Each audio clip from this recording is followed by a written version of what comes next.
డబ్బా ఎందుకు పెడతానబ్బా వేసుకోగలను ఎట్లా చెప్పు డబ్బా పెడితే ఎట్లా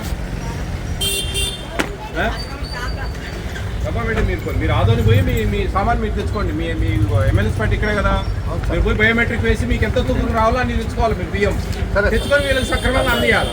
మీరు డబ్బా పెడితే 1 కిలో 2 కిలోలు తగ్గా ఎవరు పోతానే అవి మీరు అమ్ముకుంటా ఉన్నారు. ఎట్లా అది తప్పు కదా, బ్యాంకులు పెట్టి వేయాలా? సరే సార్ వేసుకో సార్.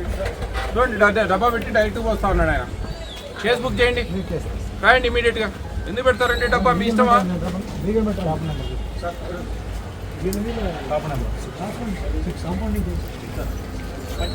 చక్కెరకి ఎందుకు తీసుకుంటున్నారమ్మా? చక్కెరకి డబ్బులు 20. ఏం బాకీ అబ్బా నీకు? 20 బాకీ నీకు? ఎందుకు 20 తీసుకుంటాను? ఎంత తీసుకోవాలయ్యా నువ్వు? తల తిరుగుతుందా నీకేమన్నా? పని చేయాలనిందా లేదా? చెప్పు. 17 చిల్లర లేకుంటే నీకు గూగుల్ నీ ఫోన్ పేలో లేదా క్యూఆర్ కోడ్ తీసి కరిపియాడా కొడతారు దానికి. మీరు 17 రూపాయలు చిల్లర తెచ్చిండమ్మా. మీరు చిల్లర తెచ్చిండి 17 రూపాయలు.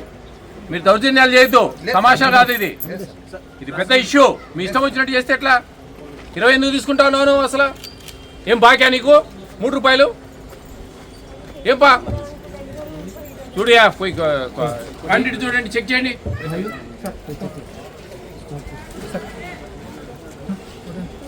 డీటీ ఎవరండి ఇక్కడ వచ్చారా? పిలవండి డీటీని. ఏమేమి గాడిదలు కాస్తా ఉన్నాడా డీటీ? ఈ మాత్రం చూసుకునేది లేదా? ఓపెన్గా డబ్బాలు పెట్టిపోయడము, 20 రూపాయలు తీసుకోవడము. ఏ పేద ప్రజల సొమ్ము దోసుకోవాలని ఉండారా వీళ్ళు? మీకేం బాధండి? మీరు ఎమ్మెల్యేస్ పాయింట్ పోండి, మీ క్వాంటిటీ ప్రకారం మీరు బియ్యం మీరు తెచ్చుకోండి, ప్రజలకి ఇవ్వండి, ప్రభుత్వం ఇచ్చే కమిషన్ తీసుకోండి. That's all. మీరు మీ ఇష్టం వచ్చినట్టు డబ్బాలు పెట్టిపోయడం, 20 రూపాయలు తీసుకోవడం ఏమేంటి? చిల్లర మెయింటైన్ చేయాలా మీరు?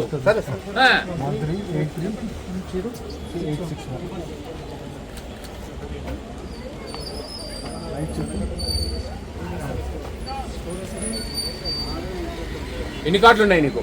అలాట్మెంట్ 600 చిల్లర. ఎన్ని క్వాంటిటీ? రైస్ క్వాంటిటీ ఎంత? రైస్ క్వాంటిటీ వచ్చేసి 112 చిల్లర. 112 క్వింటాల్ దగ్గర ఉంది. 112 క్వింటాల్ సార్ వస్తున్నారు కాదన్నా? స్టాక్ ఎప్పుడు తెచ్చుకున్నారు మీరు? స్టాక్ దీంట్లో రిసీవ్ చేసుకోలేదు. స్టాక్ లేదు సార్, అది మేడం ఊరికి పోయింది సార్. ఊరికి పోతే స్టాక్ అంటే తంబు పోయింది సార్, బ్యాక్ లాక్ ఉండేది కొట్టండి అని చెప్పినారు సార్. మేడం ఊరికి వెళ్ళారు సార్. అథెంటికేషన్ వేసుకోకున్నట్లు స్టాక్ దింపుకున్నారు సార్. అండి ల్యాబ్స్ నేను చెప్తున్నా కదా, డబ్బా పెట్టి పోస్తా ఉన్నాడు, 20 రూపాయలు బియ్యానికి చక్కెర తీసుకుంటా ఉన్నాడు. అదేదో ప్రాబ్లం ఉంది అథెంటిఫికేషన్ది. 6A బుక్ చేయండి. డేస్ వగర్ కేసు బుక్ చేయండి, పిలిపించి వీఆర్ వాళ్ళు పంచనామా చేసి బుక్ చేయండి. ఆ ల్యాబ్స్ రాసుకోండి. ఏమండి మీ ఇష్టం అయిపోయింది, కొంచెమన్నా ఆలోచించే శక్తి లేదా? ఆ 10,000 రూపాయలు వస్తా ఉన్నాయి, సంతోషపడాలి అంతే. మీ ఇష్టం వచ్చినట్టు చేస్తే ఎట్లా?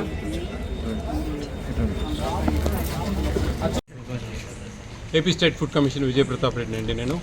ఈరోజు మన ఆదోని నియోజకవర్గంలోని కొన్ని చుట్టుపక్కల మండలాలలో కూడా కొంచెం ఒక తనిఖీలు చేయడం జరిగింది. ముఖ్యంగా ఏపీ స్టేట్ ఫుడ్ కమిషన్ అనేది ఈ civil supplies, Anganwadis, PDS public distribution system, అలాగే welfare hostels, mid day meals ఇవన్నీ కూడా పర్యవేక్షిస్తుంది. కేంద్ర రాష్ట్ర ప్రభుత్వాలు ఇస్తున్న ఉచిత ఆహారం మీద మాత్రమే ఏపీ స్టేట్ ఫుడ్ కమిషన్ అనేది పనిచేస్తుంది. చాలామంది ఫుడ్ ఉంది కదా అని చెప్పేసి హోటల్స్ ఇవన్నీ రకరకాలుగా అనుకుంటూ ఉంటారు, ఈ చికెన్ షాపులు అవన్నీ మా పరిధి కాదు. అది ఫుడ్ సేఫ్టీ వాళ్ళు చూస్తారు యాక్చువల్లీ. అట్లాగే ఈరోజు జరిగిన ఈ కార్యక్రమాలలో కొంచెము ముఖ్యంగా ఈ హాస్టల్స్లో కొద్దిగా ఆ మనీ కొంచెం సరిపోక వాళ్ళు కొంచెం ఇబ్బంది పడుతూ ఉన్నారు. వాస్తవంగా కొన్ని మిస్ అవుతూ ఉన్నాయి.